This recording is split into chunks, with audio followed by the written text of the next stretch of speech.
수요 말씀원 예배에 함께 하신 성도분들을 주님의 이름으로 환영합니다. 이 시간 새 찬송가 430장입니다. 주와 같이 길 가는 것 함께 찬양하시겠습니다. 주와 같이 길 가는 것 즐거운 일 아닌가. 우리 주님 걸어가신 발자취를 밟겠네. 한 걸음 한 걸음 주 예수와 함께 날마다 날마다 우리 걸어가리. 어린아이 같은 우리 미련하고 약하나 주의 손에 이끌리어 생명길로 가겠네. 한 걸음 한 걸음 주 예수와 함께 날마다 날마다 우리 걸어가리. 꽃이 피는 들판이나 험한 골짜기라도 주가 인도하는 대로 주와 같이 가겠네. 한 걸음 한 걸음 주 예수와 함께 날마다 날마다 우리 걸어가리. 옛 선지자 에녹같이 우리들도 천국에 들려 올라갈 때까지 주와 같이 걷겠네. 한 걸음 한 걸음 주 예수와 함께 날마다 날마다 우리 걸어가리.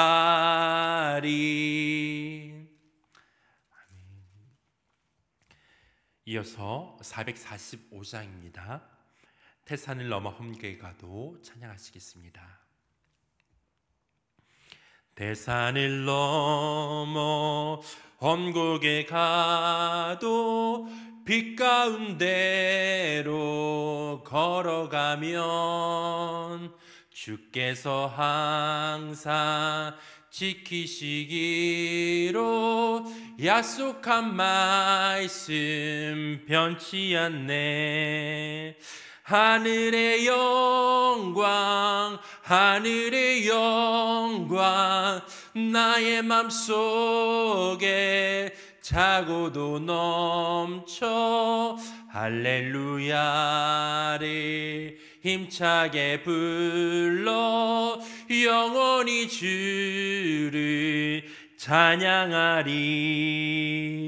캄캄한 밤에 다닐지라도 주께서 나의 길 되시고 나에게 밝은 빛이 되시니 길 잃어버릴 염려 없네.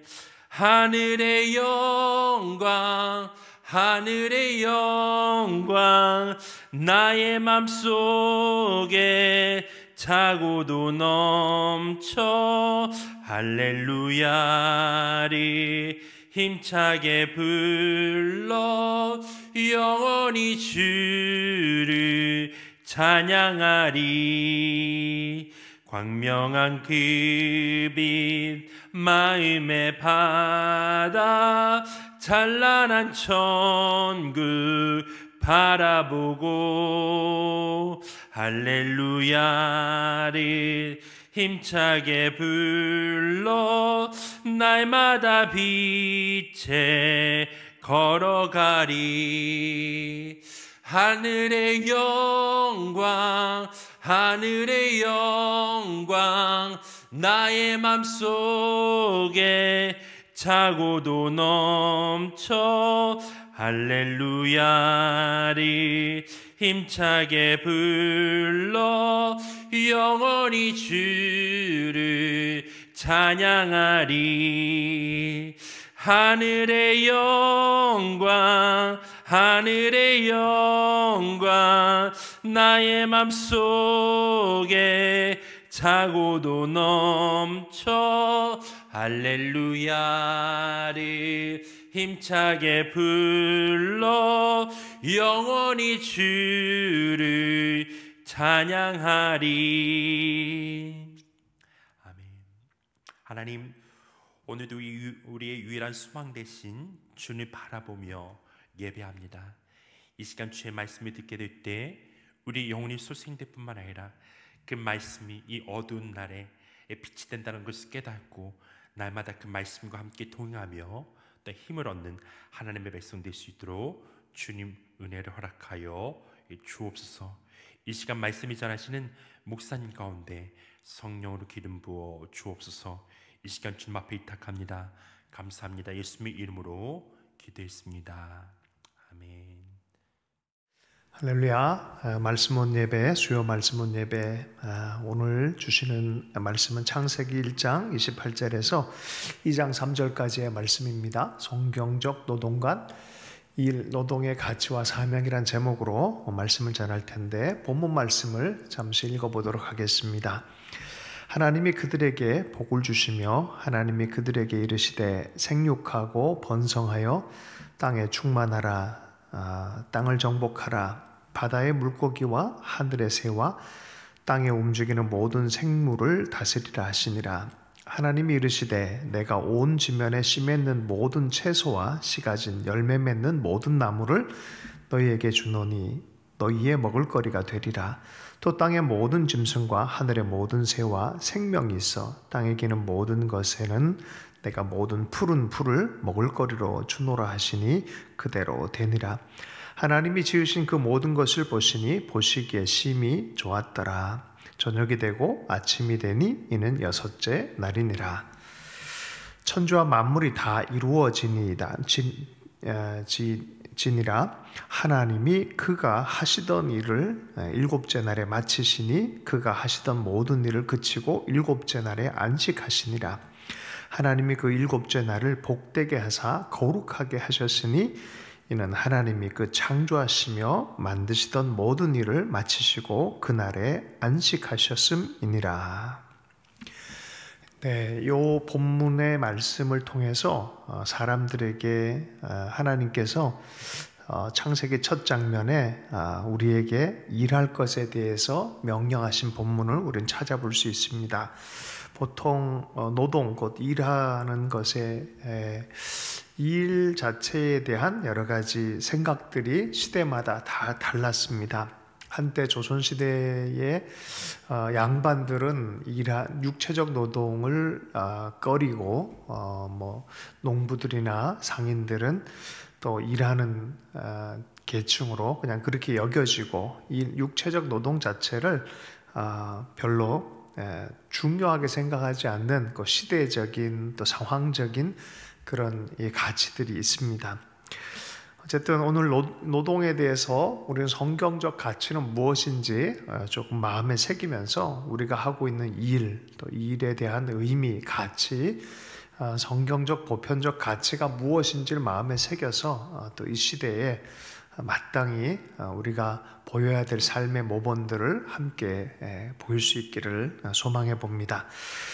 많은 사회학자들은 자기 실현, 또 사회 참여의 표현, 또 우리가 쉽게 일하는 거는 말하지 않아도 알듯이 먹고 살기 위한 돈 버는 수단. 그런데 성경은 좀 깊은 그런 관점 안에서 우리를 초대합니다. 하나님의 창조 사역에 동참시키는 것이 첫 번째 우리를 향한 노동의 목적이었습니다. 돈 버는 수단으로 생각하고 일을 하는 것과 하나님의 창조의 사역에 연계되어져서 순종함으로 그 일을 하는 것 차이는 분명히 삶의 결과가, 열매가 달라질 것입니다. 제가 이 교회에 오면서 가끔 지하철을 탑니다. 판교역이라는 곳에서 타게 되어지는데 테크노 판교라는 이름으로 명명되어져 있어요. 그곳에 일단 도착을 해서 지하철로 내려가는 사이에 보면은 수많은 회사들이 예전과는 전혀 다른 산업 구조의 방식을 가지고 일하는 사람들이 있습니다.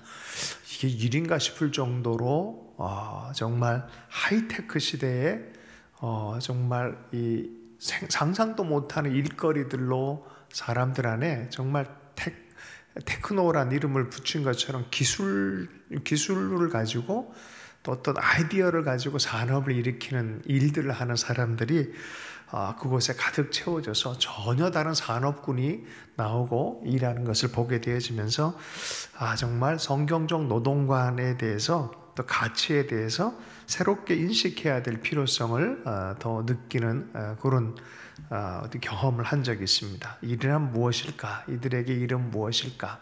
또 이런 생각을 또 해보게 되어졌습니다.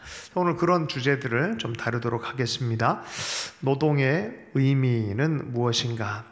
하나님께서 우리에게 준 노동의 의미는 방금 얘기했듯이 창조에 참여하는 하나님의 목적에 참여하는 그런 노동의 인간의 삶의 에너지를 가지고 섬기는 그것이다라고 말했는데, 사실 우리 역사적인 부분에 조금 살펴보면 보수, 생계를 위해서 살고 또 헬라인이라든지 과거의 고대인들은 육체적 노동을 굉장히 품위를 저하시키는 일이라고 생각을 했었어요.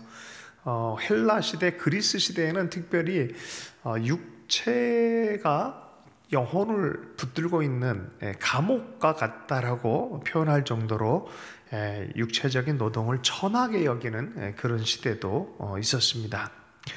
그래서 그 당시에 달인이라고 하는 장인들, 이런 사람들은 좋은 시민이 될 수 없다라고 말할 정도로, 누가 얘기했냐면 플라톤이 그런 얘기를 했습니다.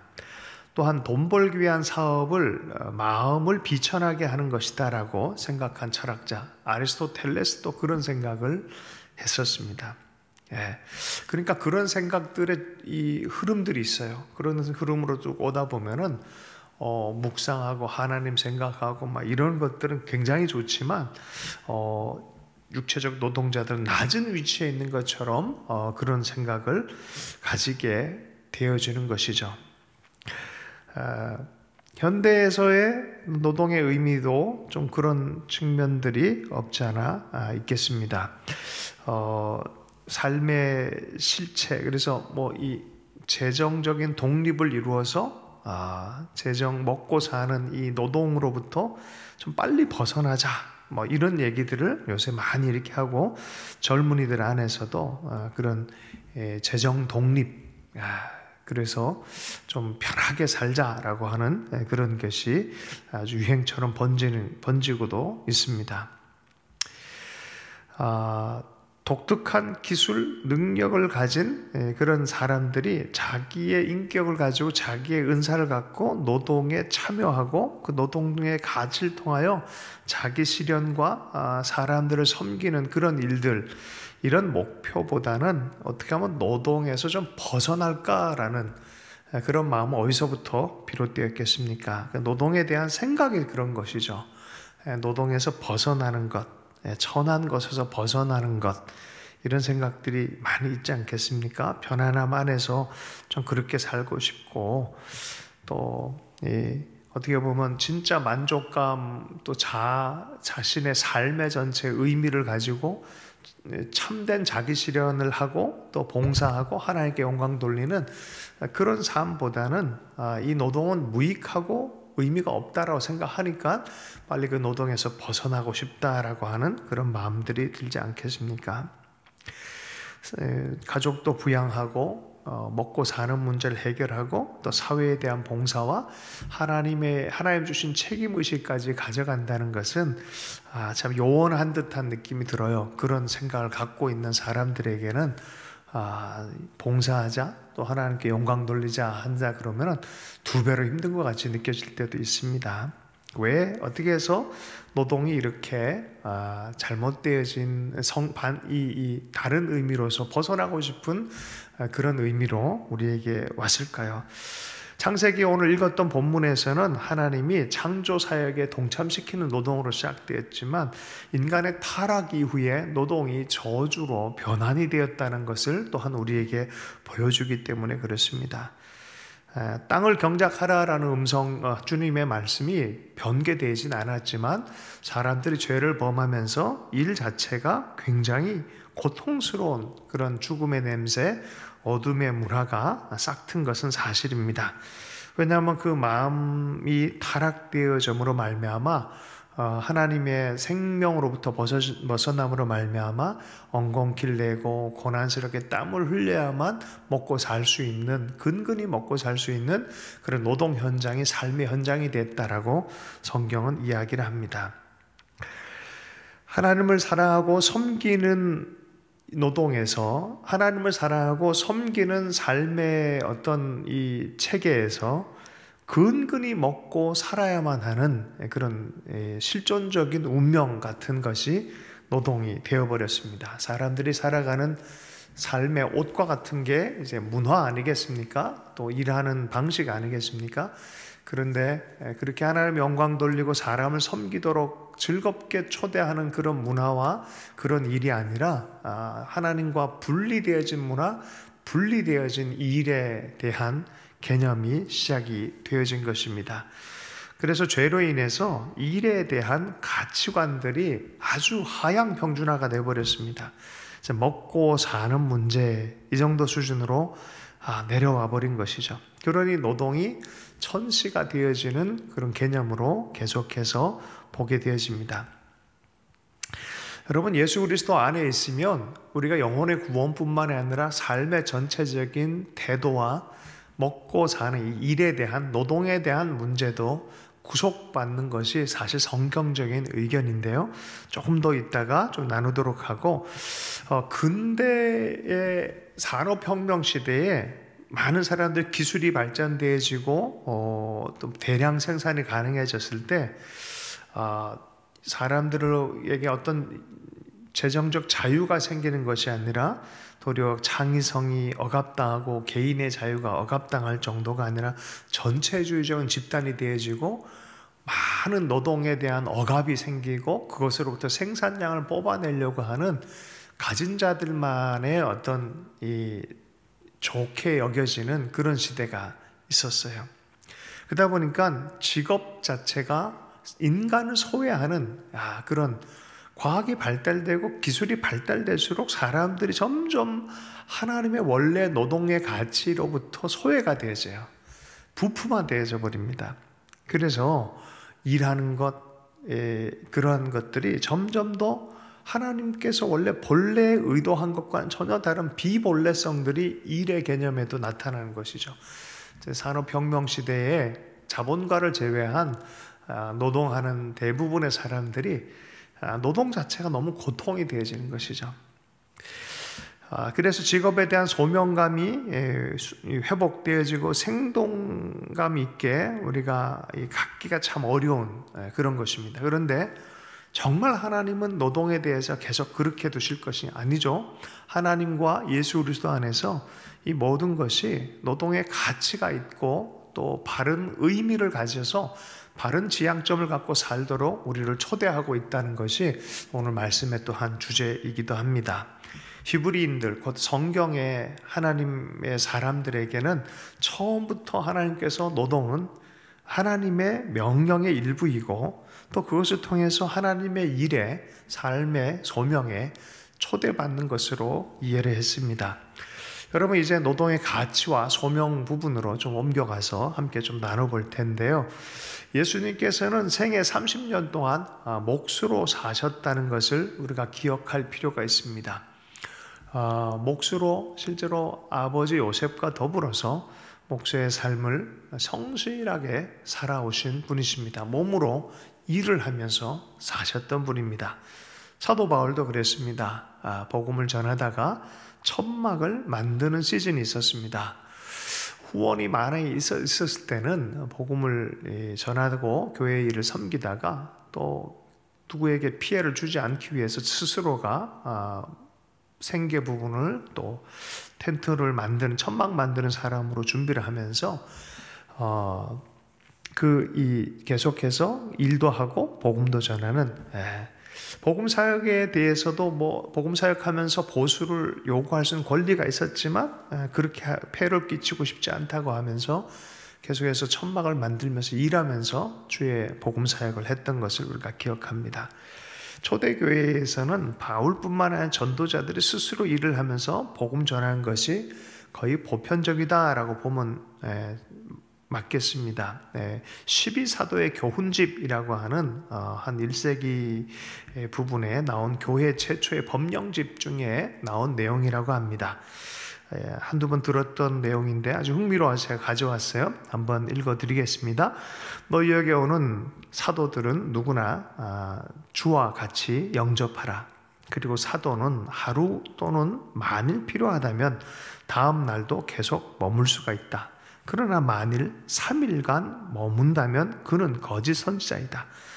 만약 너희에게 나그네가 오면 내가 할 수 있는 한 대접하라. 그러나 필요 없이 2일이나 3일 이상 오래 머물면 안 된다. 그가 기술이 있고 너희 중에 살고자 원한다면 그에게 일하게 하고 먹도록 하라.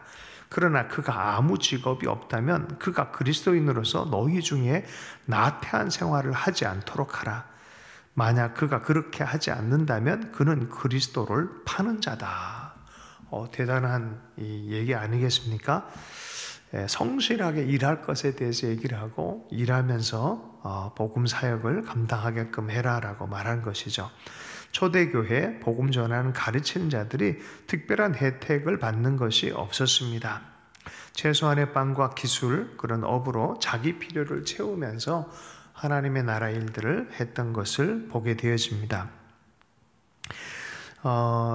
믿음이 정말 이 성별된 이 어떤 나만의 어떤 이 특별한 것으로 생각하지도 않았고요. 또 노동하는 것 자체도 아주 낮은 것으로 여기지도 않았어요. 이걸 당연히 같은 의미로 받아들인 것입니다.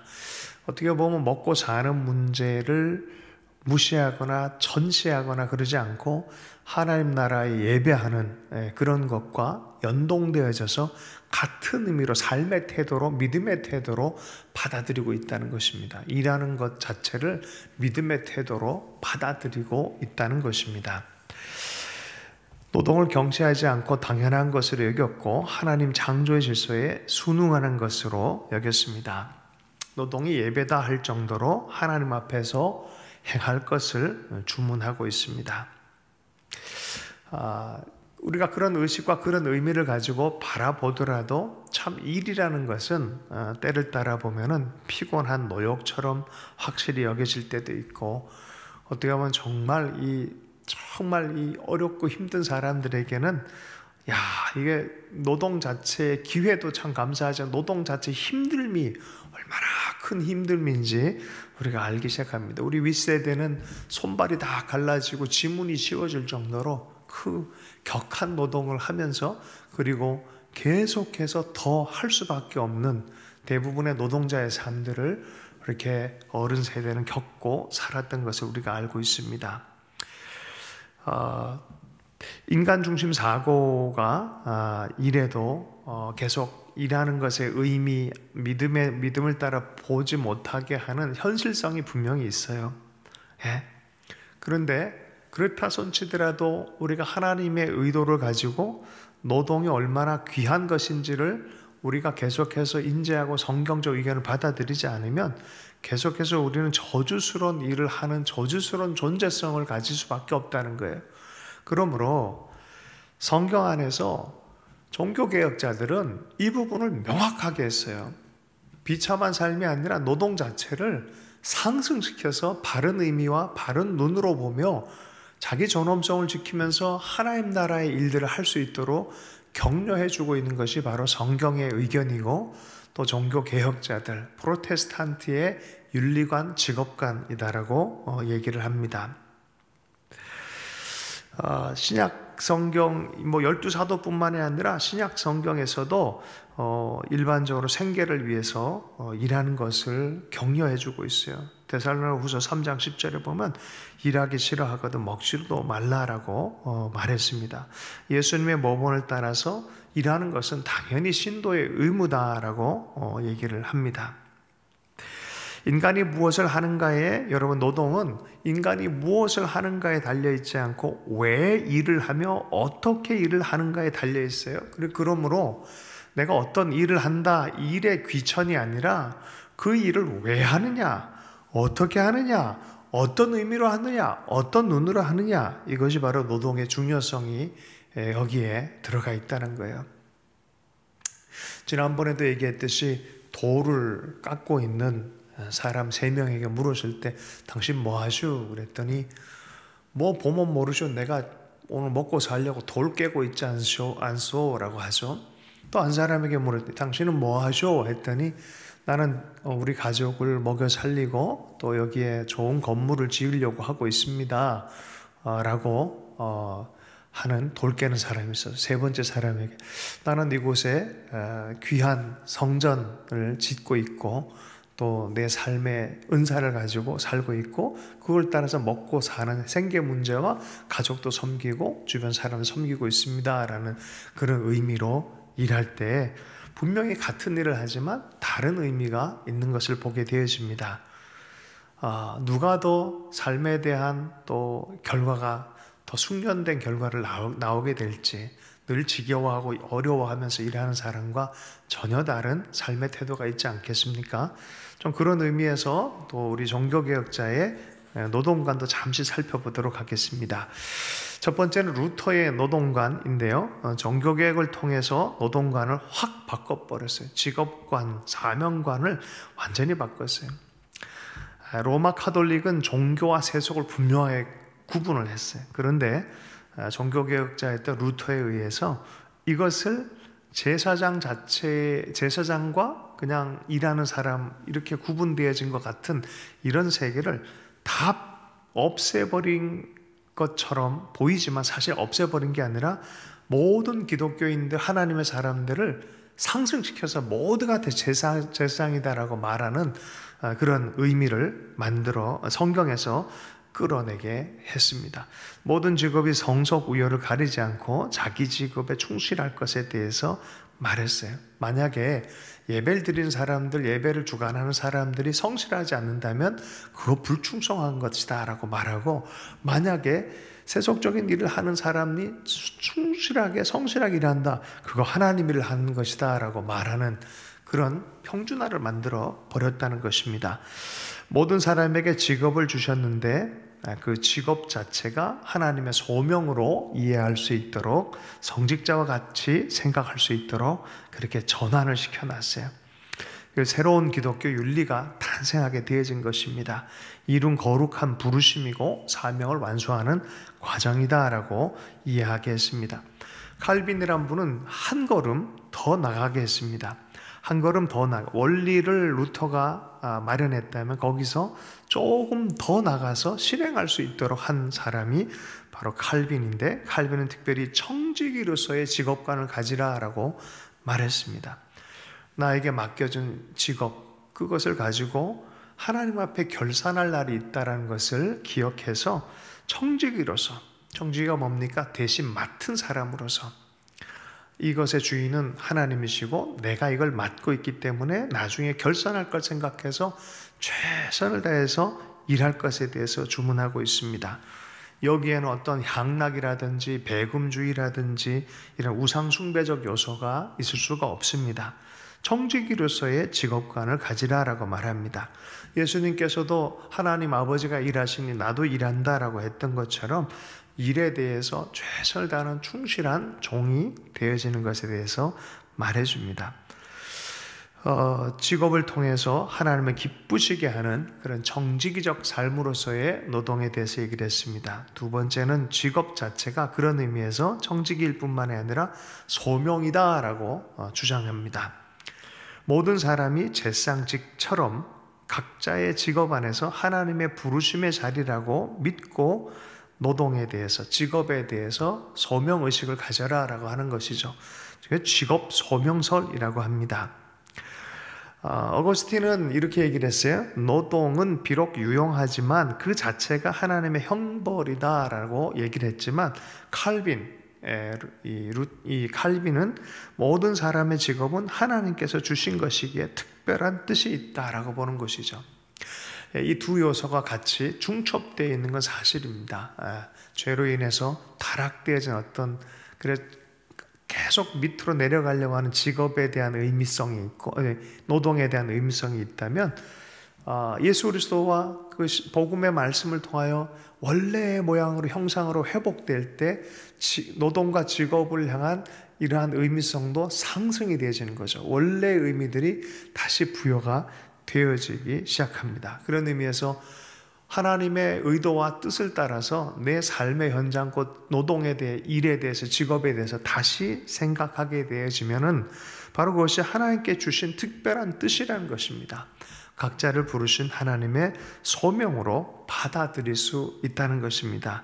그래서 하나님의 거룩하심 앞에서 귀하거나 천한 것이 없듯이 모든 노동은 어떻게 보면 사제들처럼, 예배를 집례하는 사제들과 같은 똑같은 그런 상승되어진 직업의식을 가지게 되어진다는 것입니다.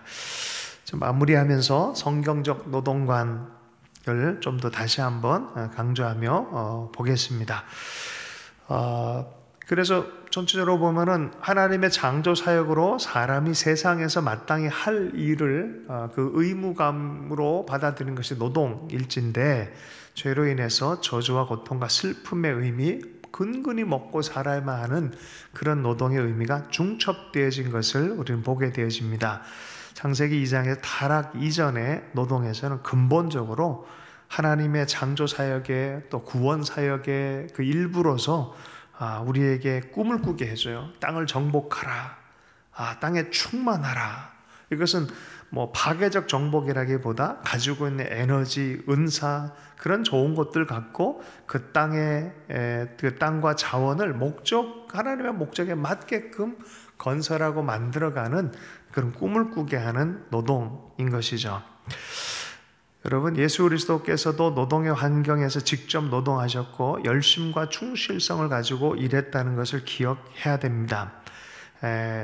노동의 목적은 그러므로 우리가 부지런히 일하고 어떤 맡겨진 것들을 하면서 하나님의 창세기 2장에 나왔던 그 정복하고 다스리는 그 이야기와 연결되어져서 우리가 하는 것이 바로 저주에서 벗어난 노동의 모습이라는 것을 우리가 좀 이해하면 좋겠습니다. 교부시대, 중세시대까지만 해도 이런 성경적 노동관에 대한 것들을 조금 더 비관적인 부분에서 좀 바라보다가 결국은 예수 그리스도와 그리스도 안에 있는 믿음의 구원을 통하여 성경적 노동 원칙들이 이것이 성경의 원래 목소리다라고 하면서 끄집어내기 시작했습니다. 그래서 하나님을 섬기고 사람을 섬기고 덕을 세워가고 각자의 은사 부르심대로 소명대로 그 자리에 서서 일하게 되어지는 하나님의 창조의 원래 목적, 인간을 향한 원래 목적을 다시 이어가도록 만드신 분, 예수 그리스도. 그래서 노동에 대해서는 하나님에 대한 책임과 사람에 대한 봉사라는 의미에서 다시 생각하기 시작했다는 것입니다. 역사적인 부분에 이 두 가지 노동관이 부딪히고 있어요. 부딪히다 결국은 믿음 안에서, 성경 안에서 노동에 대한 재발견을 해야 되고, 제가 생각하기에는 이 시대에도 다시 이것을 확증해야 되는 시간들이 온 것 같아요. 많은 일에 대한 개념들이 또 바뀌고 있고, 구조 자체와 여러 가지 산업 구조와 일하는 거에 대한 개념 자체가 다양화가 되어진 이 시대에 다시 일에 대해서 우리가 재확인을 좀 해야 될 필요가 있다라고 생각합니다. 그런 의미에서 이 주제를 다루기에 적절한 시간이 아닌가 하는 생각이 듭니다. 하나님의 노동을 인해서 가치가 우리가 높아, 하나님께서 직접 일하셨다라 표현하고 7일째 쉬셨다라는 표현을 써요. 그래서 일 자체가 하나님도 일하신다. 그러니 나도 일한다라는 노동 자체는 하나님도 일하신 분이다라는 의미로 인간이면 마땅히 노동해야 된다라는 의미로 우리는 받아들이면서 노동이 그렇게 비천해지거나 아니면 천해지거나 낮아지는 개념으로 받아들이지 않도록 우리에게 노동에 대한 신성성에 대한 노동에 대한 의미성에 대해서 눈을 뜨도록 오늘 격려하고 있습니다.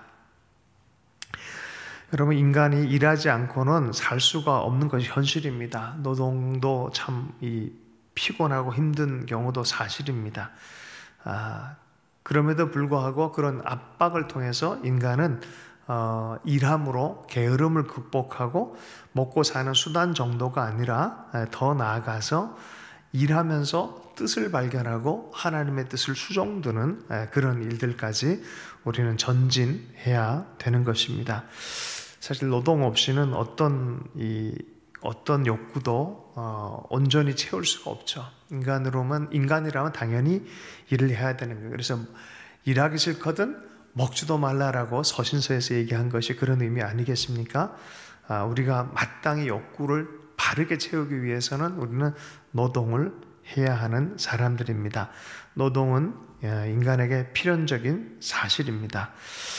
그럼과 동시에 우리 기독교적 관점, 성경적 관점 안에서는 노동을 통해 우리는 형제를 봉사하고 노동을 통하여 하나님을 섬기는 일들과 분리될 수 없음을 꼭 기억해야 합니다. 노동은 그래서 고립이 아니라 공동체를 섬겨가고 하나님께서 부르신 부름의 책임을 다하는 것. 도로시 세이어스라는 신학자가 이런 얘기를 했습니다. 삶의 한 방식으로 여겨지고 인간의 본성이 적절하게 나타나며 기쁨과 하나님의 영광을 성취하는 것으로 간주되어야 한다. 그죠? 본성적 욕구를 채울 뿐만이 아니라 하나님께 영광 돌리고 또 우리 각자의 주신 삶의 자리 안에서 기쁨을 얻는 한 삶의 방식으로 이해해야 한다는 것입니다. 노동관 자체를 비천하게 낮게 그저 돈 버는 어떤 것으로 생각한다면 이제 그렇게 일을 하면서 즐거움이 없을 것입니다. 하나님의 형상으로 지음받은 인간이 하나님이 하신 대로 정말 가치 있는 일을 잘할 수 있는 것, 이것이 노동의 현장이 되어야 하는 것입니다. 노동을 하면서 많은 발명가들, 사상가들, 예술가들, 건축가들, 탐험가들 이런저런 사람들이 열심히 일하면서 문명이 여기까지 발전된 거 아니겠습니까? 알게 모르게 하나님의 창조 사역에 어떤 밑그림 안에서 목적을 향해서 이렇게 문명도 흘러가고 있는 듯 보게 되어집니다. 2000년 전 문명과 지금 문명은 정말 상상하기 어려울 정도의 고도의 문명을 경험하고 있는 것이 사실입니다. 그 모든 과정에 개개인의 은사와 부르심과 일에 대한 노동이 다 만들어 놓은 문명 아니겠습니까? 그런 의미에서 일하는 모든 장소는 하나님의 창조적인 활동에 응답하는 인간의 능력을 최대한 발휘하는 곳이 되어야 할 줄로 믿습니다. 비록 고되고 힘든 현실적인 것이 있을지라도 하나님의 성경적 의미가 연결되어져서 현실을 바꾸어 나가고 개혁해 나가고 의미 있게 가져가고 보람 있게 가져가고 기쁨이 되어지는 그런 노동이 되었으면 좋겠습니다. 노동이 그저 죄의 결과로 되어지고 인간의 즐거움을 방해한다는 그런 부정적 측면으로만 볼 것이 아니라 이제 말씀을 통해서 하나님의 명령으로 하나님에 의해서 인간에게 주어진 직무로서 마땅히 해야 될 것으로 더 받아들이면서 소명의 자리로 하나님께 영광을 돌리는 그 자리 안으로 나아갔으면 좋겠습니다. 모든 인간 안에 노동은 필수적인 것입니다. 만약에 우리 그것을 거부하고 그냥 모든 것을 그 노동의 현장 자체를 떠난다 그러면은 하나님의 속성을 거역하는 것입니다. 하나님의 형상을 가진 사람들은 기쁨으로 노동의 현장 안에 의미를 가지고 담대하게 나아갈 수 있길 원합니다. 믿음의 사람들은 하나님 문을 열어주시고 성령께서 그러한 기회를 주시고 또 열매 맺는 그런 일들에 동참시켜 주실 줄로 믿습니다. 주신 말씀 붙들고 잠시 기도하겠습니다. 하나님 아버지, 우리의 삶의 현장 안에 특별히 노동의 현장 안에 하나님의 의미를 잃어버리지 않게 해주십시오. 부르심의 창조의 목적을 이어가며 또 계속해서 하나님의 목적을, 생명의 목적, 그 하나님의 아름다움의 일들을 계속 쫓아가는 그런 삶의 자리까지 우리가 나갈 수 있도록 우리의 노동을 사용해 주시기 원합니다. 노동을 통하여 우리를 하여금 성실함 안에 머물게 하며 또 아버지 뿌린 대로 거두는 그 기쁨도 누리게 하며 가족을 부양할 뿐만이 아니라 하나님의 뜻을 온전히 순종하여 하나님께 영광을 돌릴 수 있는 그런 삶의 노동이 될 수 있기를 원합니다. 노동이 주님 은혜 안에서 축복받기를 원합니다. 하나님 특별히 그러한 기회를 두고 기도하는 자들이 있습니까? 오늘 이 말씀대로 하나님께 간절한 기도를 올림으로 또 주님께서 응답하셔서 삶의 일의 기회도 허락해 주시기를 간절히 기도합니다. 하나님 우리의 삶의 모든 현장을 통하여 하나님 큰 영광 받아주시기를 소원하며 예수님 이름 축복하며 기도했습니다.